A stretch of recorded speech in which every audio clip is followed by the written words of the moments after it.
Welcome to Skin, Spirit, and Sacred, a place to claim your beauty, pleasure, and experience joy in the body. I'm so happy you're here to go on a sacred journey from skin to spirit with me. Mahalo.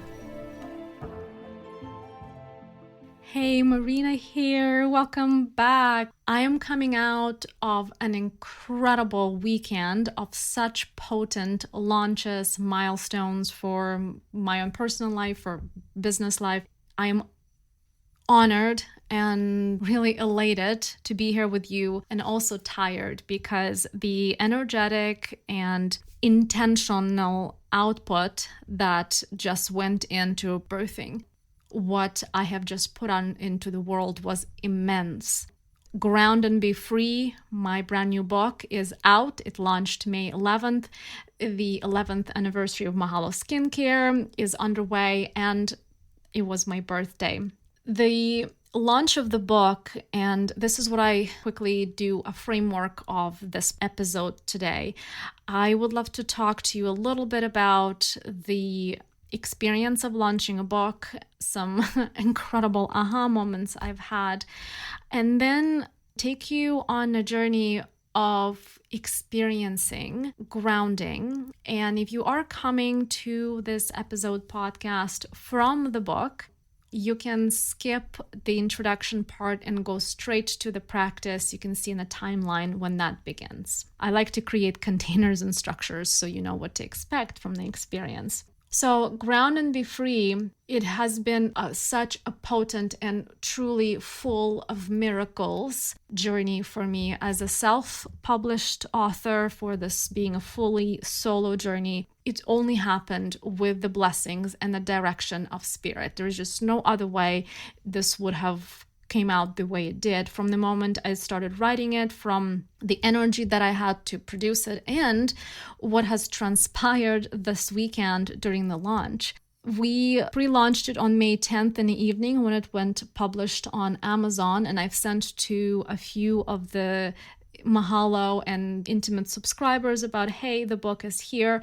And within the first few hours, we had the #1 new release in 2 categories, which is incredible because there are hourly thousands of books that are being published on Amazon. The ribbon of #1 new release is still holding. I'm recording 4 days later. So honored that exists, which in Amazon, they check the statistics every hour. So that means the energy, the need for the information, but more than information, the vibrational frequencies, the grounding frequencies that are part of the book is what is needed by the world, by you. A lot of the people that are listening to my podcast are the people that have bought the book. Thank you. 2 other things happen that I'm still processing in my body. They were astounding. First is more of a personal moment of, I believe it was on Saturday, I woke up and just went to check how it's going with the statistics and what needs to happen. And I saw the book in the new releases or top new releases, the best releases, whatever it is, on par in the first 3 lines with a person that I have admired for 15 years now, a person whose books have made pivotal impact in life, and that is Marianne Williamson. One of her first books, A Return to Love, has been a solace to me in more than one occasion, especially when I was going through difficult moments of divorce or learning how to find love again. The way she expresses vulnerability and openness of her heart. If you have never heard of this book, I definitely would recommend you check it out. It's called A Return to Love by Marianne Williamson, and it's based on A Course in Miracles, another incredible book from the 70s, not by her, but she has been a big student and a teacher of A Course in Miracles. I've actually done a whole year studies with her that she's done a few years ago, and that has been quite nourishing and impactful to me. So anyways, I go on and on. So seeing Marianne Williamson book and Ground and Be Free in the first two, basically side by side, it has been an incredible moment for me. I was starstruck moment. And this once again gave me a realization that what I am creating is needed for the world. It is one other sparkle, one other drop of love that is only adding to this emergence of light, of love, of more beauty. So that was my experience with Marianne Williamson, and I would love to plug in here that I would love to have her here on the podcast, and that's why I'm mentioning and writing it in in here, because I would love to have an opportunity to talk love, God, miracles with her. If my book can be side by side with Marianne Williamson, then I can have a conversation with her and dive deep into the heart. So that was one of the experiences of Ground and Be Free. And last but not least, happened on Sunday. I was kind of winding down for the day. I went to see how the statistics are going, what's happening with the marketing, with the languaging, and how the flow is going. And I was floored when I saw book Ground and Be Free being #1 bestseller in energy healing. For that, I bow to you with deep reverence and gratitude for bringing your energy, your flow of need, of bringing these words, bringing this vibrational frequency to your eyes, to your ears, to your home. The #1 bestseller is a huge thing to accomplish for a solo publisher. I didn't do this book with a publishing company. This was just fully me. So whatever the energy that was produced, it was produced by you. So I am so deeply grateful. Normally, by this time, we would have had a drop-in into practice, but I will do so in a few minutes when the majority of our time together will be about dropping into practice. So to create a little bit more of this container structure, I am reminded here, reminded by the rare indigo balm looking at me. It's always by me, always on the table, in connecting these experiences back to skin, back to the body, and how that's relevant to myself and to all of these experiences. Creating these powerful launches, these milestones, have been quite taxing on my emotional and physical body. One of my mentors, current mentors, said that she's like, Marina, you're hot rodding your body, and not in a sexy way. And that is true. This was a conscious container that I've created for myself for these few months of really pouring a lot of energy. But what that also means is that my physical body is in real need of love, care, and attention. Before I sat down to record this episode, this was the intention for me to talk about connecting to skin, connecting to the body. And what I've realized is there's many things that prevent us from fully dropping in and being in our skin. Of course, being distracted, being tired, or etc., etc. Those are just really convenient excuses, and they are excuses. What is often preventing us from fully submersing ourselves into the skincare, into the self-care moment of connecting within our skin, are the things that I actually spent talking about the majority of the book, Ground and Be Free. And that is pain. Different moments, experiences of pain that get stuck in our energetic body that create a dissonance between our physical self and our emotional self and our mental self. And I know that you're familiar with that feeling when you're almost like looking at yourself from an outsider perspective, that you kind of see that there is your hands, there is your skin, but you can't quite really land into your skin.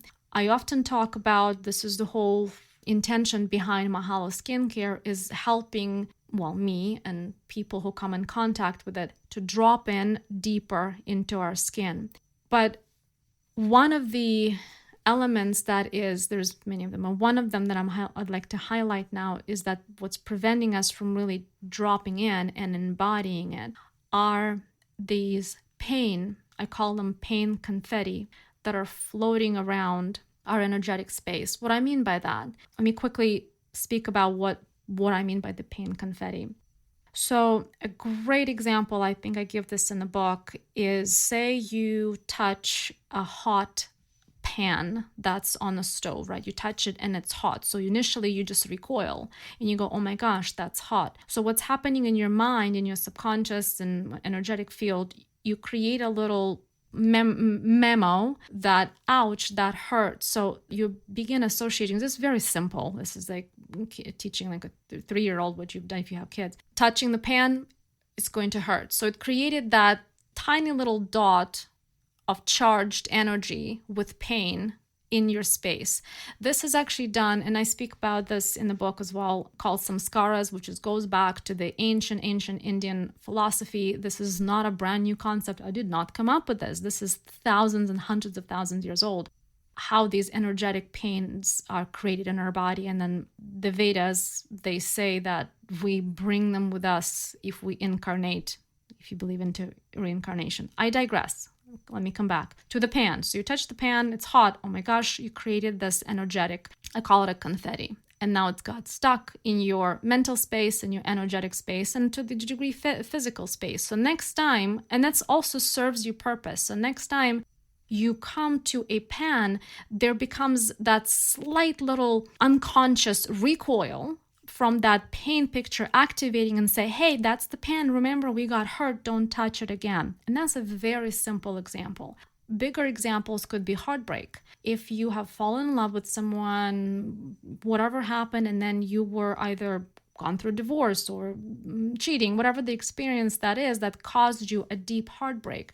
What happens, that creates an imprint, that little confetti, that energetic charge that goes, if you fall in love, if you open your heart, you're going to be hurt. So we create constantly, we create and produce thousands and thousands of these pain confettis that are floating around our mental space. There are incredible modern somatic practices, right? Movement, dance, to help us relieve and move stuck pain from the physical body. But what I've also often see is there are very few practices that work with releasing these stuck emotional charges, because that's what they are. These pain confetti, they're small little bubble of charged energy that it got released, that very hot pan, it got released into the small bubble and it got stuck. And in your auric field, I'll mention the book again. I speak in bigger detail what the aura are. If you're not familiar, it's written in the book. So all of these energetic charges, they're floating around our auric field, our mental space. And no matter, this is from my personal experience and in hundreds of practices that I've participated in, no matter how much of the dance movement or even the inner child work that you do, if we don't address releasing these pain confetti, these samskaras from our actual energetic field, they will remain activating, triggering, and being in control over our sovereignty. And this is the main part of what I weave, of course, in much more detail in my book. So connecting this back to skincare and the rare indigo that got me talking about this is, if we feel disconnected from our body and having a hard time, like I said, you're standing beside yourself, you're in your body, but you're not really in your body, and you're having a hard time landing, what's often the reason for that is that some of these emotional confetti could be highly activated in your energetic or auric field. And if that's the case, your almost a defense mechanism. You become unconscious, kicks in, that says, let's just stay unconscious. Let's just go, I don't know, watch Netflix, or let's do a face mask, but not really. Let's just try and not be focused on whatever pain that is being activated in this moment.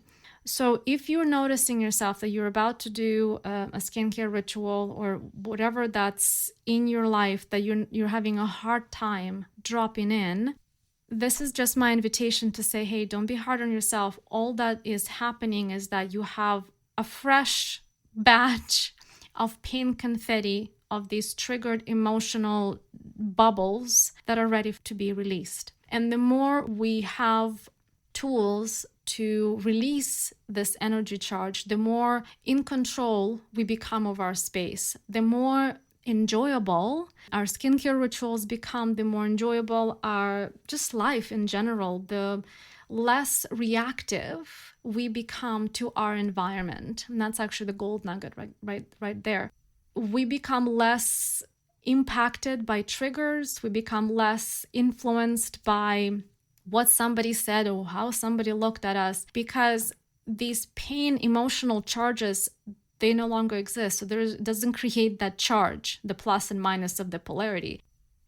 I've given this example before. If somebody were to call me dumb blonde, for example, and I'm not blonde in case you don't know, I would just be like, okay, like that's just not, that makes no sense. Or if someone were to say something to me that would activate what we call trigger one of these emotional confetti charges, yeah, I will be triggered. Yes, it will affect me. So the point here is not to be, not blonde, random example I used. The point is to be free from these emotional charges so that you're fully neutral in your space. One last example I'll give you is this. I have never been a person that can force myself not to do something. What I mean by that is, if I get a lot of chocolate cravings, I can't force myself to stop eating chocolate. I've been like this since I was a kid. I just can't.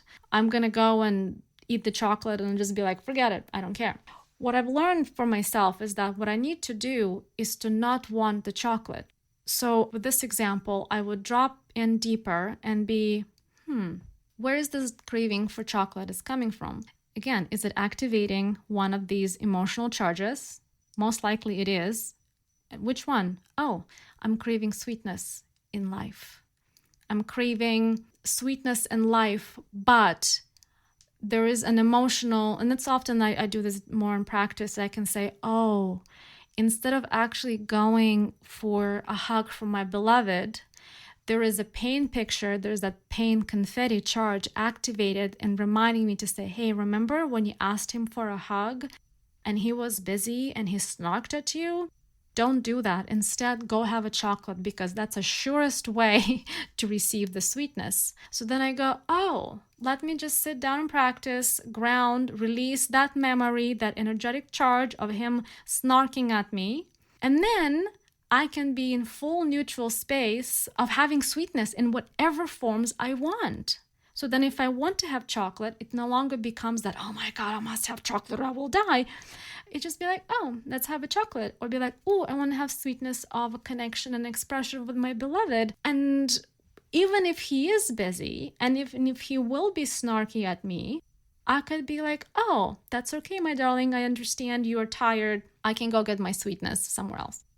Oh, this has turned out to be a very long intro.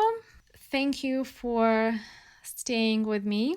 I'm still reeling. I'm reeling on the excitement of the launch of the book and the milestones that it has reached. So thank you for staying and journeying with me. But right now, let us drop into practice. So I will speak for a few minutes until I invite you to get comfortable. For this practice, it's best to be seated on a chair or a couch, but with your feet flat on the floor. And that's because we are going to be connecting to the Mother Earth, and the meridians, which is the energetic pathways from your body, are best when your feet are touching the floor. With your back straight, get comfortable, get cozy. If you need to light a candle, adjust the lighting, adjust, maybe bring a blanket. Really give your body space and ways to be cozy. This is the time for when we're connecting your physical body with that of your spirit body.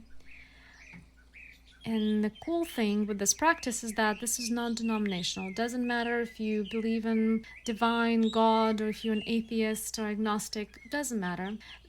By spirit here, we can mean your highest consciousness.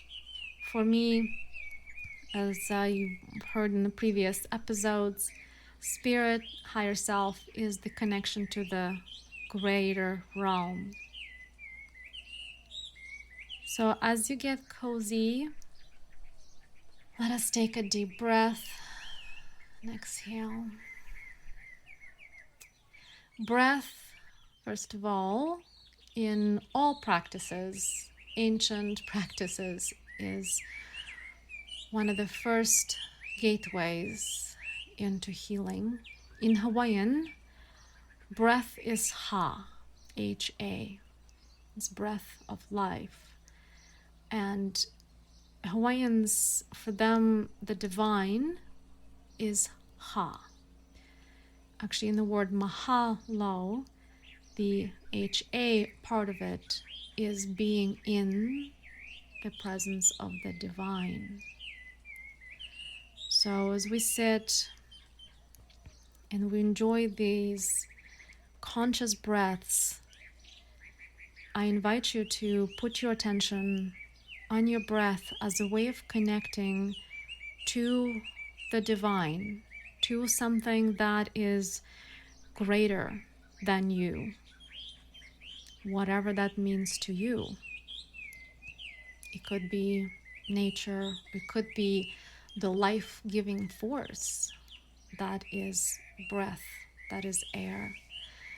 You can put your attention to the mechanics of breath, to your lungs, to your diaphragm. You can even bring your attention down into your pelvic bone and notice when you breathe, do you breathe with breath going all the way down and filling your pelvic bone? Because this is where you create a deep, full, nourishing breath. This also is a good reminder that when you are in times of stress or being disconnected from yourself, dropping into this deep breath is one of the easiest way of reconnecting to yourself. As I say this, Spirit gives me a visual of a drop, almost like a pendulum drop, just going all the way down and stopping right in front of your pubic area in heaviness and really bringing you down in a nourishing way. Let's shake up a little bit too, because as you've seen in Ground and Be Free, big part of this experience is playfulness, is amusement, and something I talk about is level of kindergarten. This is not serious. None of this is serious. This is not brain surgery. And why make it not serious is because in the level of kindergarten, everything is okay. You know, if you did not breathe properly, that's okay. Who is to say what is a proper breath? The right question, if there is a right question, or the way a childlike wonder would be, did I enjoy this breath? Was it delicious? It filled me up. Did it give you a tingle? You can feel, does it give you a tingle going behind your spine? When you open and expand your chest forward, does it make your head fall back? Oh, that's cool. Did it move your hair? How fun. Allow this to be fun. Also, allow this to be annoying. If you find yourself annoyed right now, if maybe you want to stop the episode, that's okay. That's also could be a little confirmation that some of your emotional pain confetti starting to get stirred up because they know you're about to be free from them. And that's why being an amusement is fun. You can just be like, oh, look, I just got super annoyed. And what am I to be annoyed at? This is fun. This is not fun. Whatever, doesn't matter. But I invite you to continue this journey with me. Put your attention to your sits bones. I always find that funny, by the way. Why is it sits bones? That's the correct way of saying them, apparently. Sitsy bonesy. Some more amusement for you. Because that is the place where we will be connecting our grounding cord. Sits bones. The place where we connect it to is at the end of your spine, where your tailbone is. And if you were, if you were a doggy, that's where it would be an extension of your tail.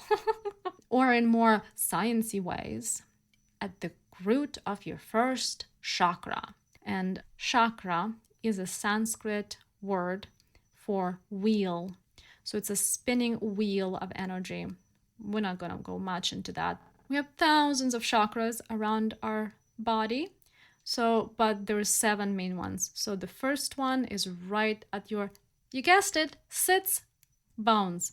So your root, first chakra. Now tap your feet. Let's tappy your feet. Really, you can even move them on the floor. Really, let's get connected. Also notice within these last, 5 minutes since we started the practice, how more alive are you becoming in your body? It could be more joyful, could be more annoyed, as I said. All of that's fine. Take a deep breath. Lean back. If your eyes are not closed, I invite you to close your eyes. Next step we're going to do is you're going to visualize yourself popping inside your head, kind of right in the middle of your head.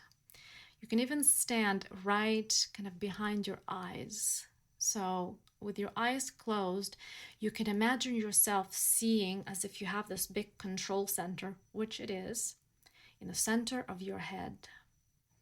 Hi, you're there. And for this practice, we're going to use visualization. This is a quick note here. Many meditations have you do, visualize the beach, in Hawaii, etc. That's actually out of body practice. That doesn't bring you back into the body. For this practice, we're going to visualize ways to bring you back into your body. So what we're visualizing is a grounding cord. What did you think it's going to be? You've heard me do this before. So visualize anything you want to use for your grounding cord. When I started doing this first time, I would always go for redwoods, and that's still my staple. But if you've done this before, and you've heard me say this before, I invite you to try something different. How about a stack of shoes or a stack of, I'm looking around my room. It could be curtains, a stack of, you heard me say cupcakes. Whatever that's gives you mind, just kind of like, wow, that doesn't make sense. Good, because you will have less association to making it rigid. This is all about playfulness. The more playful you are, the easier it is for you to release painful emotions. Painful emotions like heartbreak, grief. Even just saying this right now, got very serious in here. Let's go back. So how about those cupcakes? Cupcakes. So in the center of your head, visualize cupcakes stacking right on top of each other. And once you see them stacked, it doesn't matter, 3, 4, 5, whatever, you're going to visualize that stack coming right under your chair and connecting at the bottom of your first chakra, the first spinning wheel, the sits bones, where your spine ends. Hook it right in there. Now you're creating an extension that goes all the way from your top of your head all the way down through the chair into these cupcakes, and then you can visualize these cupcakes dropping to the center of the earth. Yay! You can just see them swirl down. Woo, whoa, off they go. Fun! Dropping into the center of the earth. In the center of the earth, what is there? Let's play with that for a moment. What's there? I mean, people tell us there's hot magma, but if you were a kid, one of my favorite books was Jules Verne, Travel to the Center of the World or Core of the Earth. I forgot the exact title, Jules Verne's. And he had like super fun adventures when they find, what did they find there? Like dinosaurs and so on. Like there's a complete different life that's going on there. Isn't that cool? Just imagine, you just like, there they go, there's their dinosaurs, center of the earth, and then whoop, there's a stack of cupcakes. That what's that? That's you. That's your grounding cord. Yes, this is a moment of playfulness. And here you are, connected to the mother of all. You can now expand your grounding cord. You can make that stack of cupcakes wide as an elephant. Why not? Maybe a little wider. And if that became a little, ooh, that's too much, that's okay. That's okay. About all of this practice, it's okay. How delicious is that? Now go back to your center of head. Remember when you were there, right behind your eyes? And you can visualize a light switch and flip it to on. And now your grounding cord is starting to release all of that stuck energy that's got stirred up in your space and is ready to be freed from your body. How is that's done? Gravitational pull of Mother Earth. Whatever I'm sharing with you right now, as I said, I did not create this. All of this wisdom comes from Mother Earth. All of this is set up. All we have to do is just hook into her. She's there, be like, hey baby, give me all of that stuff for me to burn so I can churn it away and to create more life. Like trees create oxygen from pollution, same Mother Earth. She's like, you're doing the work. You're wanting to be free from pain, be less of the walking trigger monkey. You want to be more free and enjoying your sovereignty. My beloved child, I would be more than happy to help you to free yourself from this pain. Give it to me. Yes, so Mother Earth wants you to ground, wants you to be connected. And we can just sit, well, for as long as you can, as you want in this practice. Grounding is the foundational practice of all of my clairvoyant spiritual medicine. No matter of the advanced level or the level of the degree that I'm working with masters, etc., grounding is always the foundation. We always check in, are you grounded? Are you grounding? Are you releasing?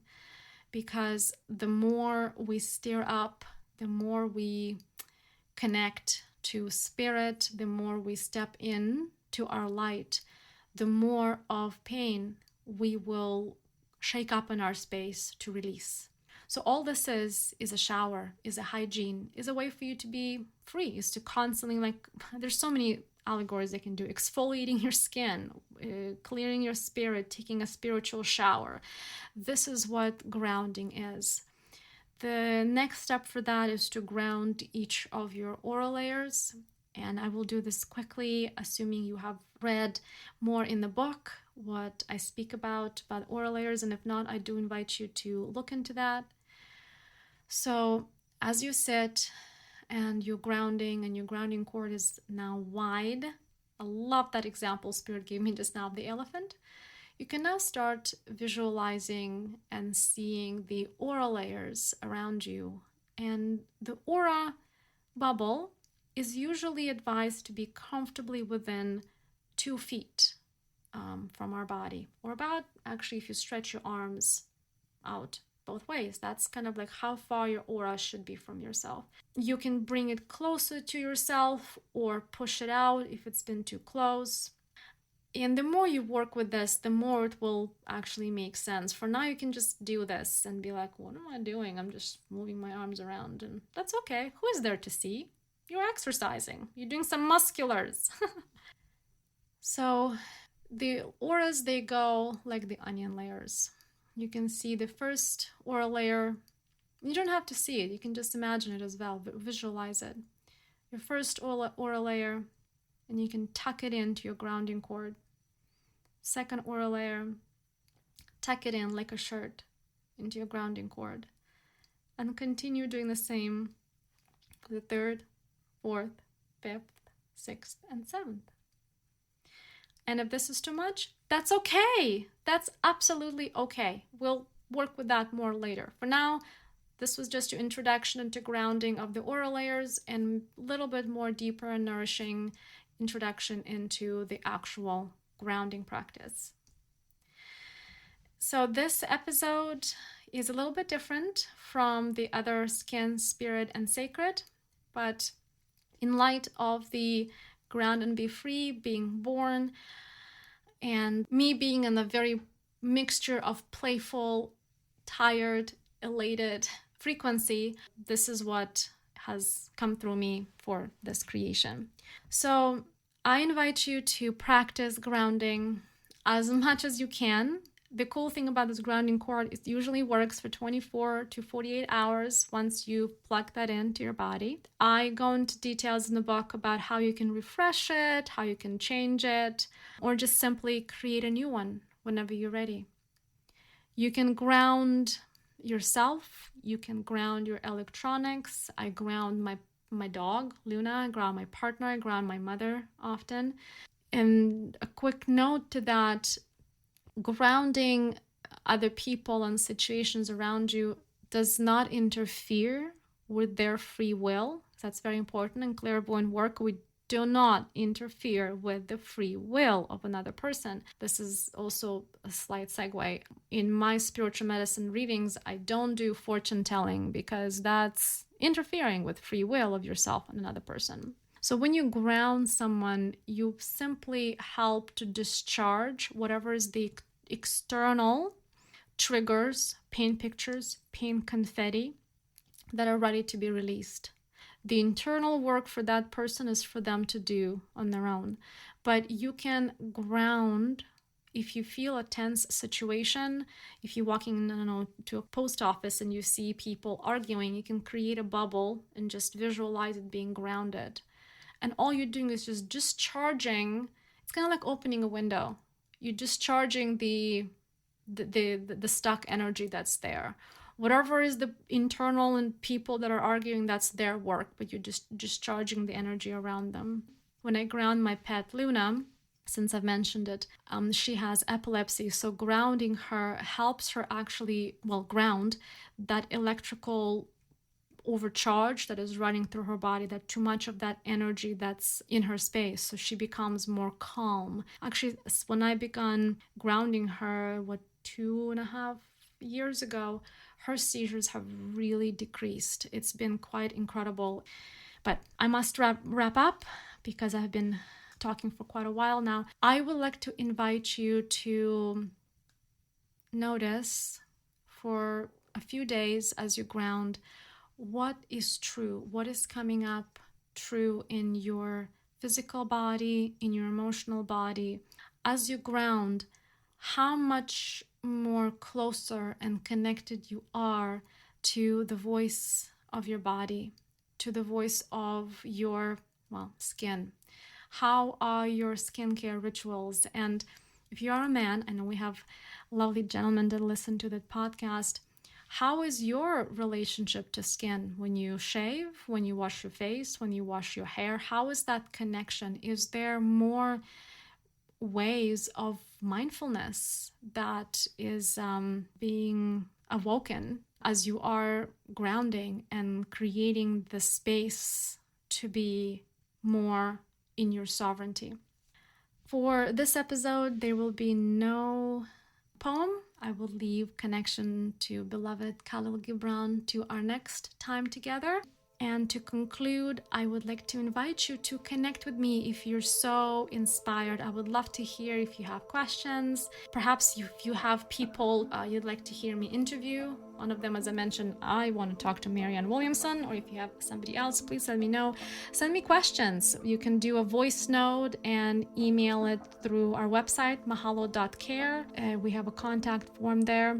And overall, leave a comment, subscribe, come into this journey. I would love to be more voice connected with you than this being just a dialogue. But thank you so much for being here with me. I hope this was a nourishing experience for you, and I look forward to seeing you next week.